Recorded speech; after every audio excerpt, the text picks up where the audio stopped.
Hey guys, welcome to Makin Moves. My name is Crystal Cream, and I have a special visitor today. Actually, I'm visiting him, so this is his place. But Dr. Timothy Gillespie. Yeah. I never call you that. I know, and you should much more often, I think. So Tim and I have known each other for how long? Too long. 7, 8 years, maybe? No, a decade. A decade? I've known you for a long time. Wow, that's a really long time. I know. Yeah, so I've volunteered for you. Yep. I've worked for you. Yep. I've worked with you. Yep. You've not left when I've let you go. You're just around a lot. Which you love. I mean, your life would be so boring. You're a close personal friend, though, for sure. Yeah, we're definitely close friends. So, Tim, can you tell us a little bit about yourself and what you have focused on in your career? Sure. So, first and foremost, I'm a pastor.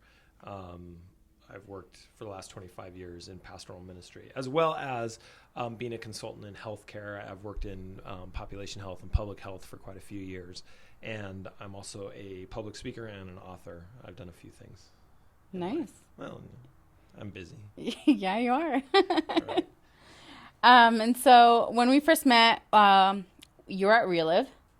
And before, when you first got there, it was not Relive, correct? Right. No, it was a different kind of community. It was a young adult community, just where they would meet every now and again.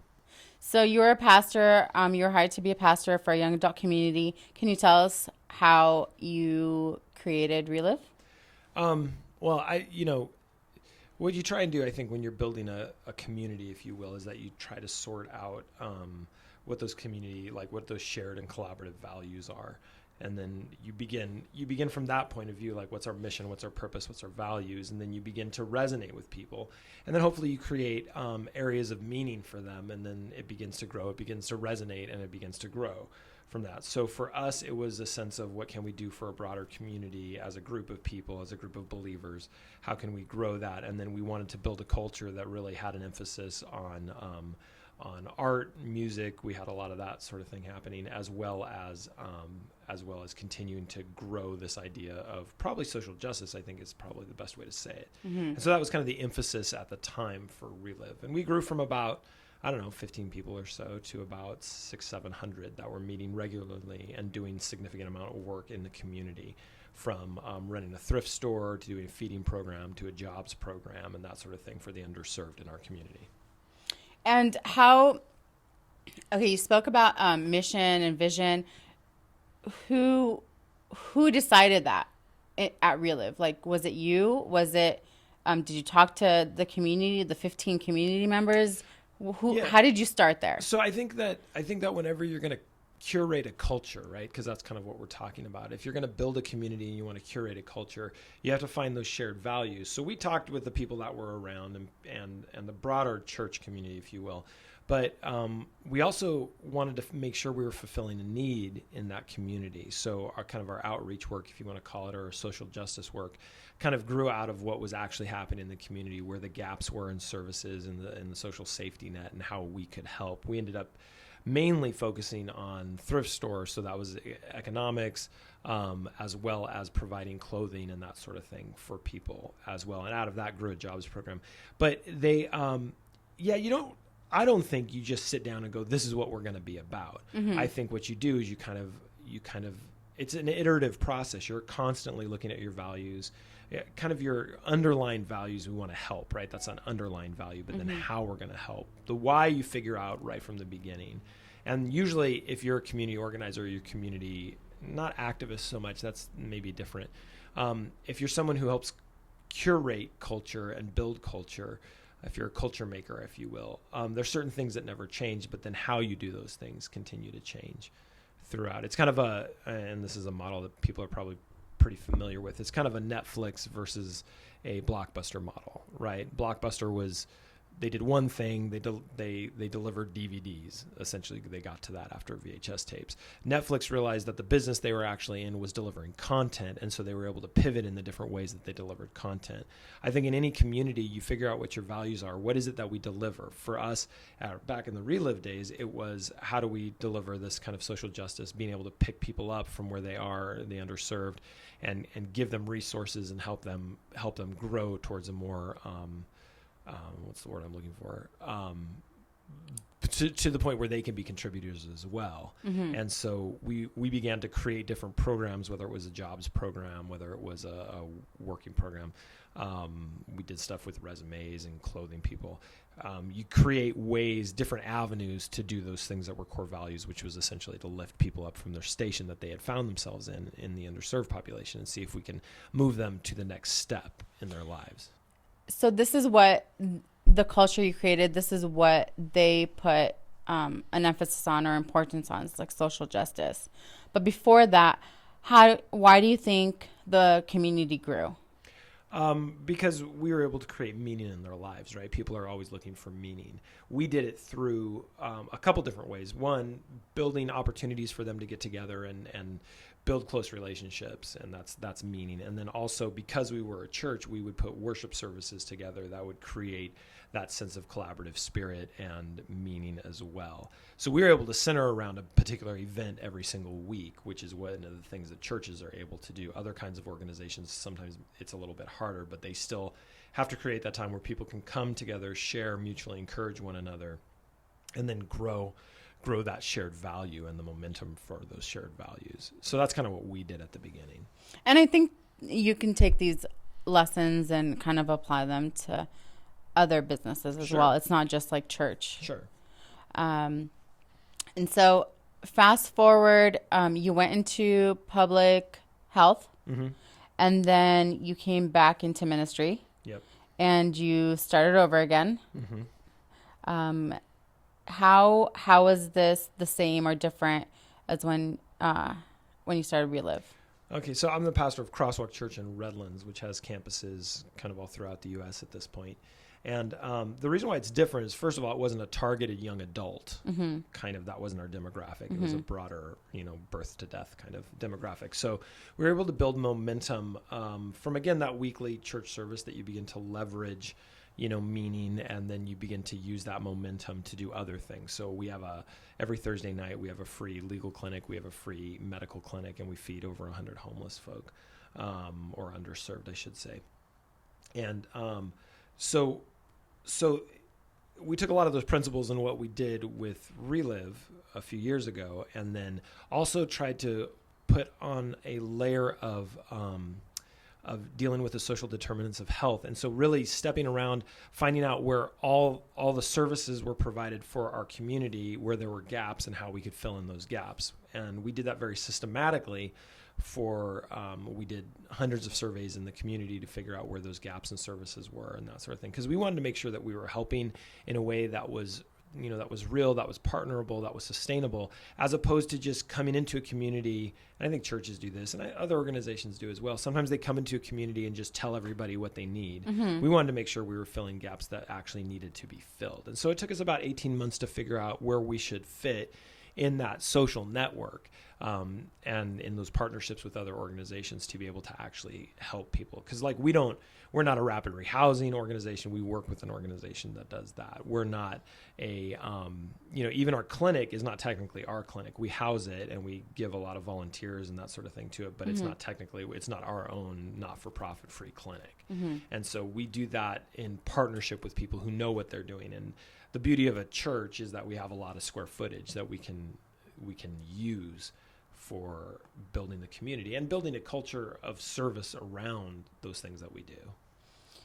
So, I wanted to go back just like to the beginning.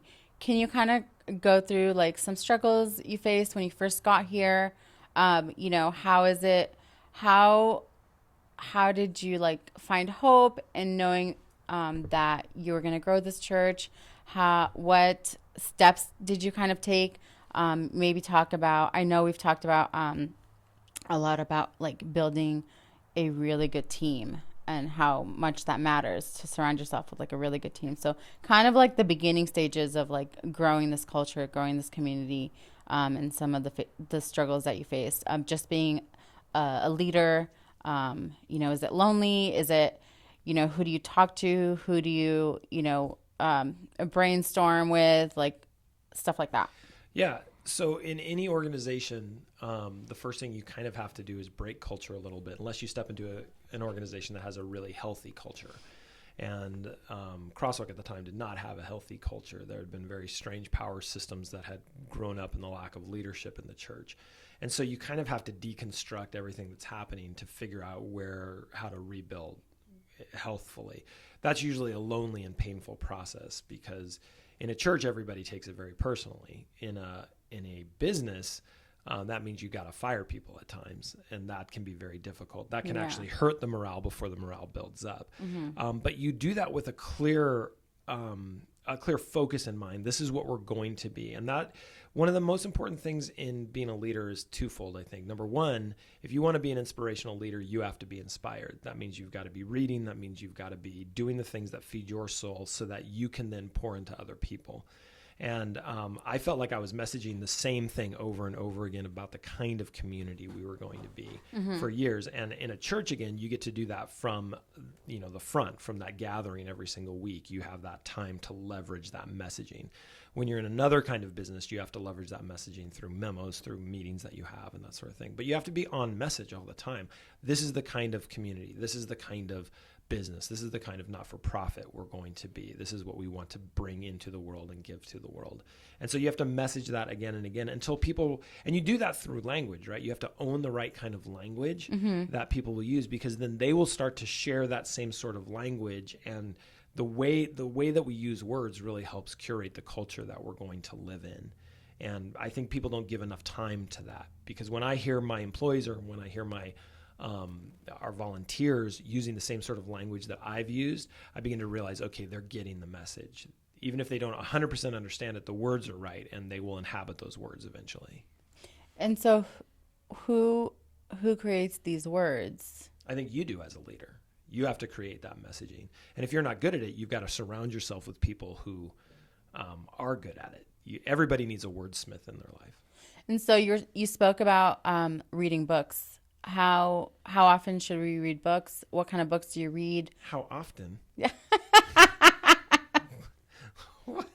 You always read books. You should always be in the midst of a few books. I can't say you should read a book a month. No, you should be reading. I'm reading 5 or 10 books every day. I'm in different pieces of it. That's the beauty of Kindle, right? I can have 600 books with me at any given time. And it doesn't mean that you're reading them from cover to cover, but you're engaging in material all the time to keep your mind adept at thinking about, what's next and where to go. So I read from leadership. Of course, I'm a pastor, so I read theology and philosophy as well, which I think everybody should. It's a good way of thinking. You read history, you read about great leaders, you read about social dynamics, economics. I mean, everything is a great target for just becoming a more well-rounded person. Because leaders, if they're too focused on one thing, they may be an expert in that one thing, but that doesn't mean they're a good leader, right? Knowledge is power, but if your knowledge is so focused that you can't really communicate with people about other things, then as a leader of an organization or a leader of a culture or someone who curates culture,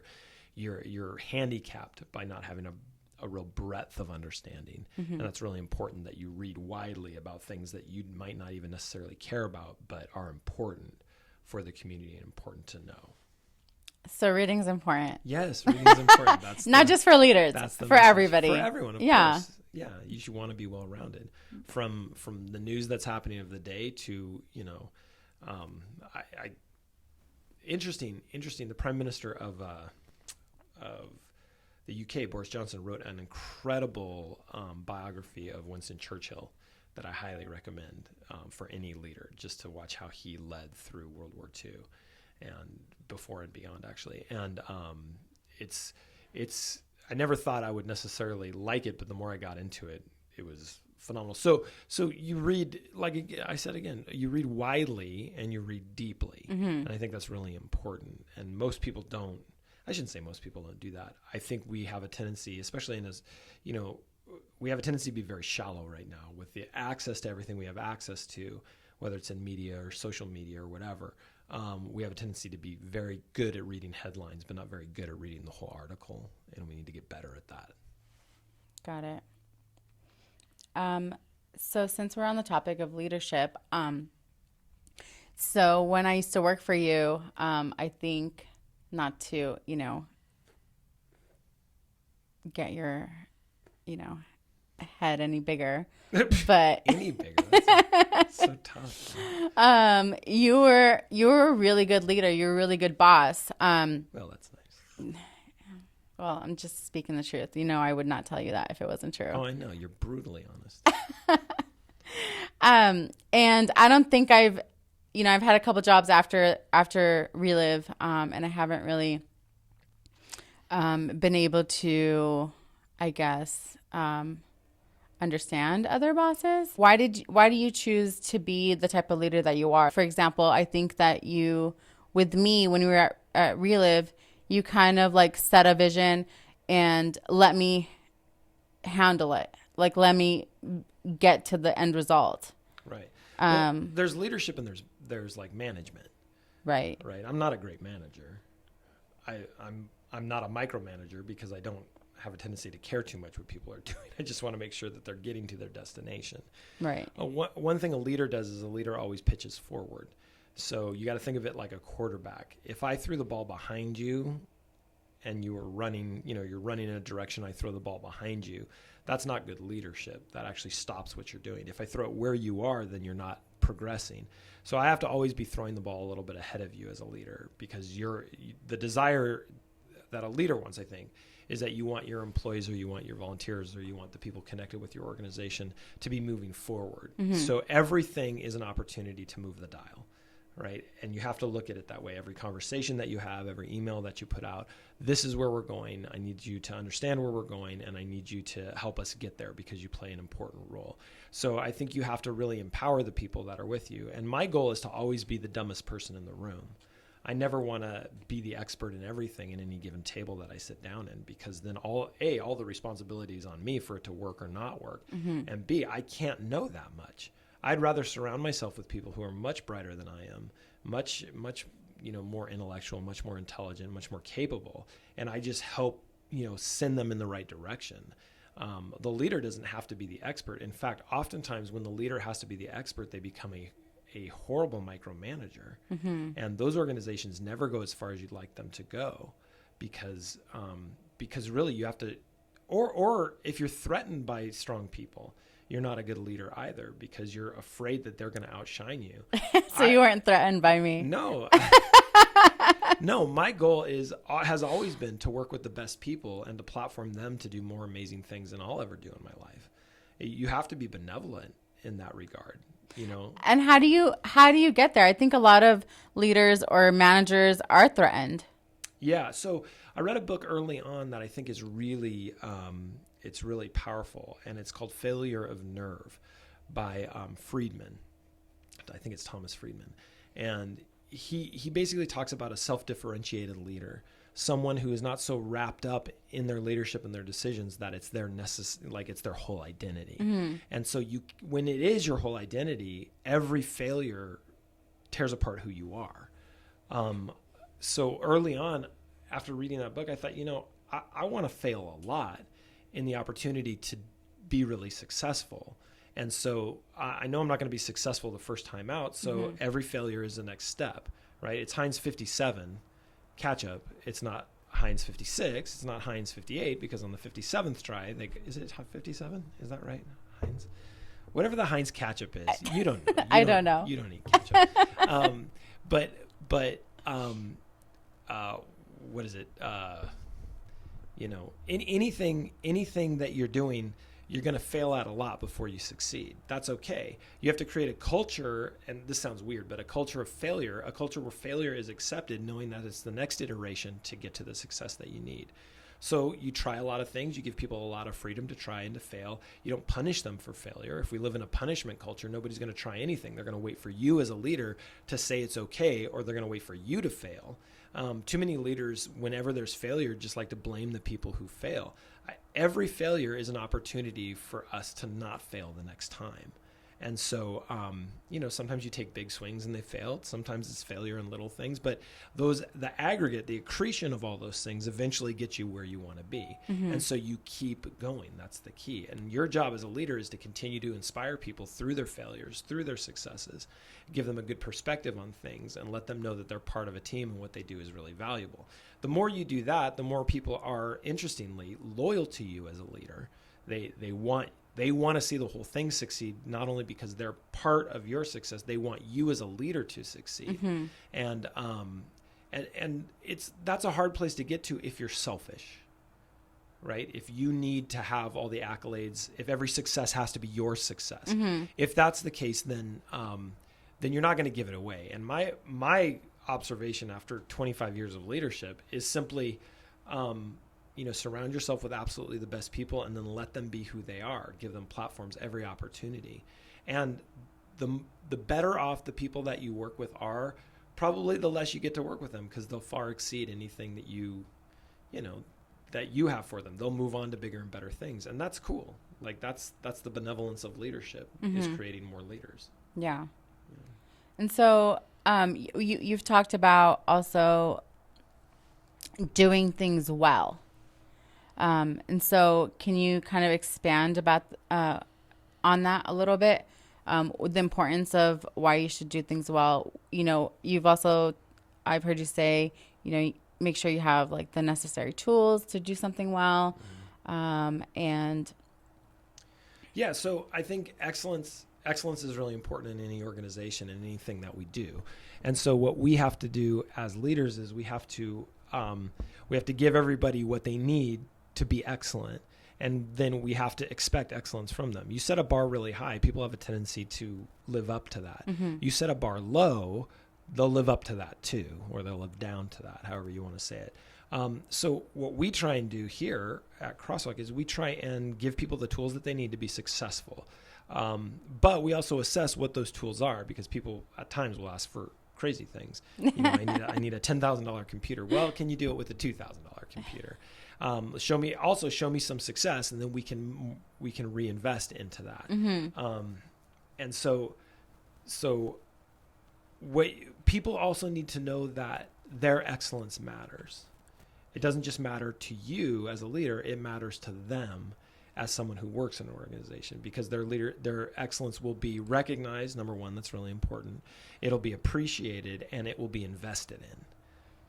Right. And what we have a tendency to do too often, certainly in the not-for-profit world, is when something's not going well, we have a tendency to invest in the thing that's not going well to make it go well. Well, sometimes we just need to kind of lop off that particular thing and move towards the thing, invest in the things that are going well. How do you decide that? I mean, that's like really hard. You have to have metrics. You have to have assessments. You have to know what's working and what's not working, which means you have to be deeply involved in everything that's happening. You don't have to be doing everything. That's the problem. Leaders oftentimes think they're the ones who have to do everything. That's not good leadership. You need to be able to delegate great things to great people who can do it better than you. And again, that goes back to the benevolence. It goes back to not being jealous of somebody else succeeding. I've always taken the tack, and I think my organizations have always taken the tack, that a win for one person is a win for everybody. And so let's aggregate those wins to create a really amazing organization that does amazing things. So you have grown from, I was here the first week that you were preaching. I want to say there was 50 people. About 80. 80 people in the audience? Yeah. And now you have 3 services, or before COVID-19? Before COVID, yeah. We had between 1,800 and 2,000 people meeting on our Redlands campus. And how did you guys get to this point? I mean, that is a huge growth. I mean, that's like a huge growth. And over how many years was this? It's 5 years. 5 years. Yeah. And now you currently have also multiple locations. Yeah, we have 3 campuses, and then we have 3 more in development, actually. So how do you get there? Like, what's step one? Like, what do you...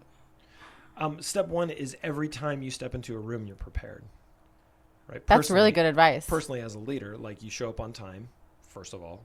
You show up 5 minutes early for a meeting that you're about to have. You show the people around you that you care as much or more than they do, and they begin to trust you.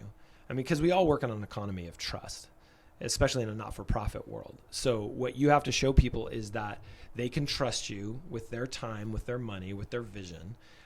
You have to be consistent, and you have to deliver every single time you have an opportunity to deliver.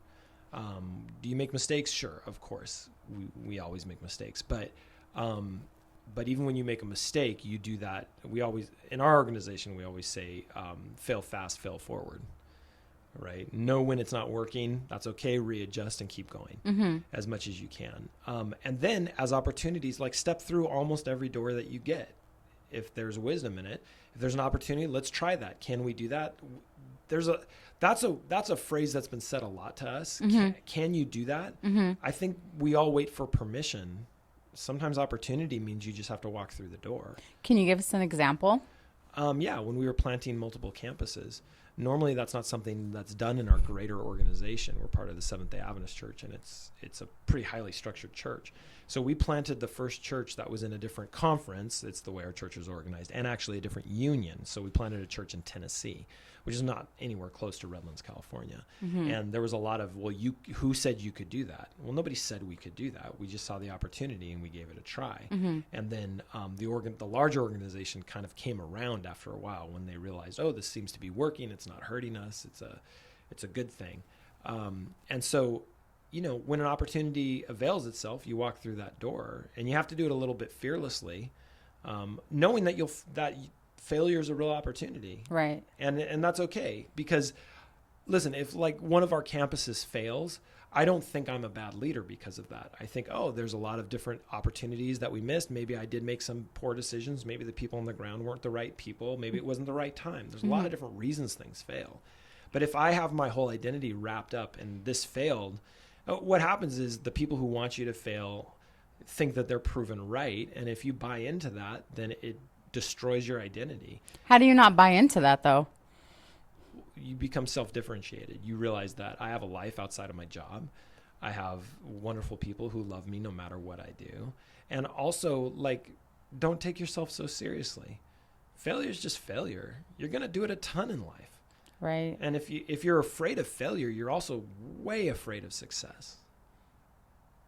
I don't think that's something that people think about, actually. Failure, fear of success. Yeah. I think that paralyzes people. Well, I think, everybody wants to be successful, but nobody wants to fail. Talk to any successful person. They'll tell you, they'll have a much longer list of failures than they will have of successes. And if they don't, then they're super lucky or incredibly brilliant. But anyone I know that's deeply successful has made a ton of mistakes, has a lot of setbacks, but they keep going. Can you share with us some of your failures that you... Oh man, we've tried so many different things that haven't worked, from outreach opportunities that we thought would be great that nobody showed up to. I mean, we did a health fair one time and nobody from the community came. Just literally nobody. We had 17 different health organizations around and no one from the community came. Wow. But this church had never done anything for the community in 12 years. So I don't know why we thought they'd all of a sudden show up. We hadn't invested in them. 3 years later we do one and 1,700 people show up. So, you have to. So you didn't give up. You can't give up. You switched. What changed? Like what? Why did 1,700 people show up 3 years later? Because we had become a meaningful partner in the community. We've been doing good things. We have been consistent. We've been building relationships, and people realized, that's a safe place, and that's a place that can give hope, wholeness and health for us, even though we're a church. And so that's the thing. You have to, at some point, again, our economy is trust. Your economy with your employees, with your volunteers, with the greater community around you, with your consumers, if you will. If if you're offering some sort of service or some sort of product, trust is all of it. And when you begin to build that kernel of trust, then in today's market, what you got to do is you got to brand that trust, right? You got to brand that thing. When I see Apple's logo or I see Nike's logo, like what I'm going to get from them is probably going to be pretty good. Mm-hmm. I don't have that same trust in other kinds of brands. That's Right. one thing that we did after a few years is like, okay, we need to build this brand now. Mm-hmm. And that goes down to the way that you see what we put out on social media. It's going to look a certain way because we are building trust with the people around us. They know it's not going to be a bad product. They know it's not going to be a bad, interaction. They know it's not going to be, even the look on our social media is going to be something that they can take pride in. Mm-hmm. So then that's just excellence throughout the whole organization and the way you intentionally think about everything, because it's all about user experience at the end of the day. Right. Right. So you just keep going and you get better and better at what you do, hopefully. Yeah. And when it's not working, you adjust and Right. figure out how to make it work. And if it's something that's not worth pursuing anymore, you cut it off. Okay, we're not doing that anymore and we're going in a different direction. And that's okay. Yeah. People think that one failure is definitive, right? It defines who they are. Mm-hmm. Again, I don't know anyone who's successful. I don't know anyone who's been successful, whether it's in entertainment or whether it's in finances or business or not-for-profit organizations or influence. Maybe today's economy is a little bit different when it comes to influence with social media, but you make a ton of mistakes. And so creating an environment where mistakes are okay and move you to the next spot, that becomes a really healthy place. Nice. I'm definitely, I think, afraid of failure. But especially like with this podcast, I haven't posted my first podcast yet because I'm afraid of failure.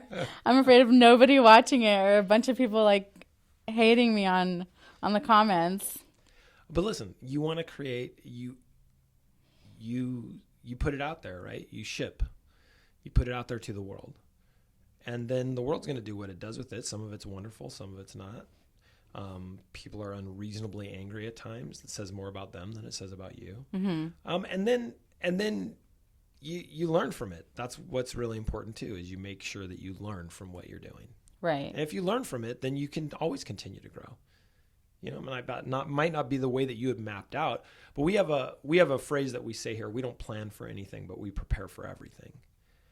Because every time we make a plan, it seems to not work. But every time we prepare, we're ready for whatever's next. That's good. Yeah, that's kind of That's really good. one of our mantras. I definitely agree with the like kind of Nike's like just do it kind of thing. I think you talked a little bit about it, not in that specific way, but like, you just have to like go for it when you see an opportunity. Right. And you kind of just have to make moves. Like you just have to just go for it. Nice tie-in. With the name of it. Gotta be making moves. That's right. No, you do, right? You guys just got to put it out into the world. And once you realize that, I was listening to a podcast, actually, the Tim Ferriss podcast with Malcolm. I love him. With Malcolm Gladwell. And Gladwell says, once I realized that I couldn't get hurt by what I did, like all I needed was a roof over my head and be able to feed my family. Mm-hmm. The rest, success, whatever, he's like, that all became ego. I just wanted to do good work. And so he said, so I started just focusing on the work and doing good work. And of course, that's when all the fame and that's when all the money and all that sort of stuff came to him after that. But that, I think that was a really good realization of, hey, I can trust in the work that I do. So I think we should be able to do that. Yeah. Right. The problem is what we're trying to do. I have young guys come to me, young pastors come to me and say, oh, I want to do what you do. I get to travel around the world pre-COVID, and speak and help organize and do that sort of thing. And I'll talk to a 22-year-old who's like, I want to do what you do. I'm like, okay, then figure out, when I was your age, I was going to, Fresno and speaking there for a little organization, or then going and then spending 2 days in Bakersfield and then going, like they were not, wasn't flying over to Sydney to do a conference over there. Right. You have to start there. You don't get to do the big things until you do the little things, because again, it's an economy of trust. Right. Nobody's going to spend the kind of money to get you where you need to get unless they know they can trust you. And after 25 years, people trust me by and large. I mean, that sounds so like far away. Like I have to do this for 25 years to get trust. Yeah, it goes fast. It goes so fast. 25 years is nothing. Let's talk about your beginning then. You decided to become a pastor, and you started speaking. Did speaking come naturally to you, or how did you learn how to speak? Yeah, it was relatively natural. I wasn't very good at it, but I wasn't afraid to be in front of people, and that just, we grew up. My father was a speaker and a university professor, so you were always kind of in front of people, and he would at times bring us up to do things and that sort of thing. So you just kind of get used to it. That was never something that was a fear of mine. So you would travel to Bakersfield, Fresno, and all these places to speak. How often did you try to speak so you can like improve? I didn't really have a plan. I just pretty much took every opportunity that came along, because every time you do it, you get better at it, right? I mean, you get better at preparation, you get better at execution. I would try and record stuff so I could kind of game tape it and see how I was doing. Did that make sense? Did that phrase go over well? Did that joke hit? What's good timing? I watched a lot of comedians, interestingly enough, because they have really good time. They're good at communicating. Right. And they're usually pretty bright people. Watch other public speakers that I really appreciated to get the right cadence. I mean, there's a whole technical aspect to how you communicate up front, for sure. A lot of people think it's just natural, but I've stood in mirrors and looked at my face and said, oh, I look weird saying that. Maybe I should so you begin to know how you're coming across. Because again, it's about user experience, what people see. How they see you, how they feel you. Like if you're doing something that's very distracting when you're speaking, that becomes what people remember. Oh, so like somebody watching this video and I'm like swirling in my chair. That's gonna be a huge mess. Pretty sure. Okay, so how old were you when you got your first church? 24, 25. I mean, I was an associate pastor at a church. Okay. I was a youth pastor. When I got my first church, I was 43. This is my first church. Oh yeah, it is, huh? Yeah, because I worked at larger organizations where I was, an associate or, part of a bigger organization. So this is the first time I led specifically. And so you are a leader, but you've definitely been under other leaders. Mm-hmm. How did you deal with like conflict with your leaders? Oh, that was pretty difficult because I'm a pretty strong personality. Yeah, you have a pretty strong personality. You like to, take action. I didn't work with a great many benevolent leaders, put it that way. I worked with a lot of managers. Mm-hmm. But the few leaders that I worked with, I tried to learn from as much as possible. Mm-hmm. And they were always incredibly benevolent people, really selfless, and really wanted to frame my job in a way that it was really mine and would platform me. I think of every job as a trampoline for somebody. Mm-hmm. And so if I can jump on the trampoline with them and get them to go higher, I think it's good. And not every organizational leader does that. Mm-hmm. And so a lot of times my success would be perceived as their failure or a threat. And that was unfortunate because that was never my intent. Mm-hmm. It may have been the way that I moved. I'll own that. It may have seemed very threatening because I'm really driven and really passionate. Mm-hmm. But that was never the intent. And unfortunately, there were times where people thought, oh, he's trying to build his own thing within my thing. I wasn't. I just was trying to find a place to fit. So it's important that you give people clarity on where their job is and where it fits into the greater organization and what you see as success for them. Mm-hmm. Because in the lack of that leadership, they will just create their own metrics of success and either be doing a great job, but on their terms, or be doing a really poor job for the broader organization. And so you come in to evaluate and say, oh, you're not doing your job. And they're like, well, you never really told me what it was I was supposed to be doing. Right. So what we do here now is every year we sit down and we set metrics for each one of our employees, but we don't set it alone. We set it with them. It's a collaborative effort. And then at the end of the year, we take a look and say, okay, did you hit your metrics? Where are you lacking? Where do we need to adjust? And where was the metric not really reasonable? Mm-hmm. Because sometimes you set expectations that just don't make any sense. Yeah. And within that conversation, you have a tendency to find the real positives, but also find areas of growth. And what's interesting is normally I'm not the one who's telling them about an area of growth. Normally they're telling me about an area that they know they need to get stronger in. And so then you platform that. Right? When somebody says, oh, I need to know more about this, you go, okay, let's get you that training. Let's get you that tool. Let's get you some people around you that can help you do that. Mm-hmm. And usually that works itself out pretty well. And I think that goes with like my Makin Moves, because you can complain all day long, but if you're not changing anything, Right. you're not Yeah, improving. complaining's worthless. Yeah. I mean, everybody does it. But I so like you to complain to you. Well, yeah. You have to have those outlets, right? Because that's like a pressure cooker. Sometimes just complaining lets that out. However, complaining is not the point. And if that's all you do, then you'll never do anything else. So you don't have to be having 3 services. You don't have to have 6 other locations. Why do you do it? I mean, what makes you, go above and beyond? Like, how can you inspire other people to also go like above and beyond? Is that something learned? Is that something natural? Well, I mean, I think some of it is natural. I've never been a real linear thinker. My daughter's super dyslexic, and as I've watched her struggle with that, I realized like I've got some of that in me. I've never been a guy who's like, oh, here's A and there's Z and let's get there. Mm-hmm. For me, it's always been like an exploration of opportunity. What can we do? Can we do that? Let's try it. Maybe we can, maybe we can't. I've always been driven because I want to see, for me, there's a greater purpose, right? For me, it's about, the kingdom of God and that sort of thing. But I think no matter what organization I work for, whether I'm doing church, whether I'm doing healthcare consulting, whether I'm doing, writing or whatever, I want to see the most of what can happen. Mm-hmm. And when you begin to realize that there's really an art to thinking about the possibilities, then all of a sudden you get to see that the possibilities are kind of endless. I highly recommend a TED Talk by a guy named Ben Zander, who talks about the art of possibility. I kind of stole his words. But he talks about looking at classical music. He's actually a conductor of an orchestra, the Boston Orchestra, for a lot of years. And he talks about how, you can look at it as only 3 to 4% of the population listens to classical music, and how that's a bad thing, or you can look at it that it's an opportunity for 96% of the population to learn about classical music. So it really is in the way that you begin to look at things and what you believe is possible to do.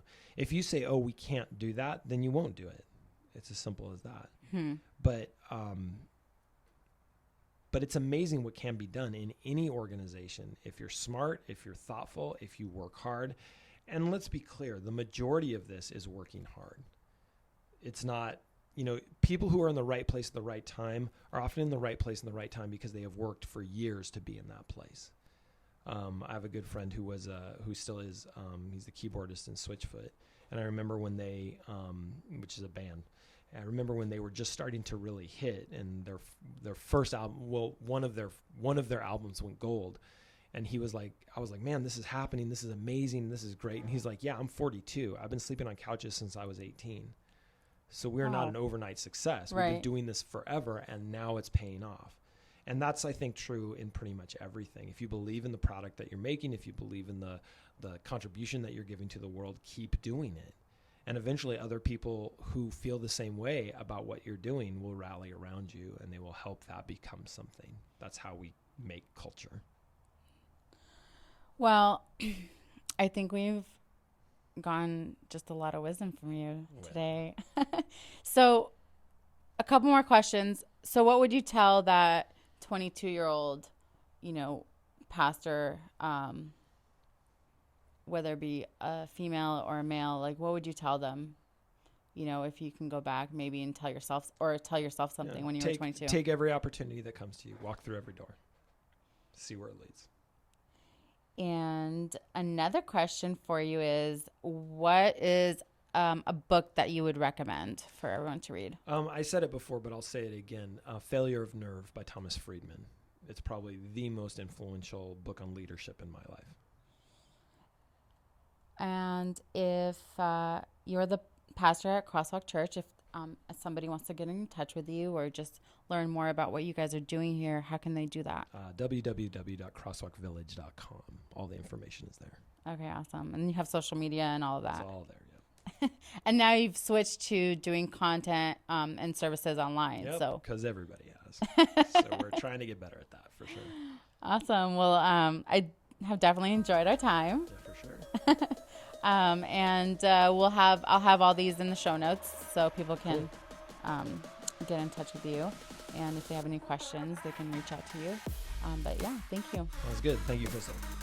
We'll see you.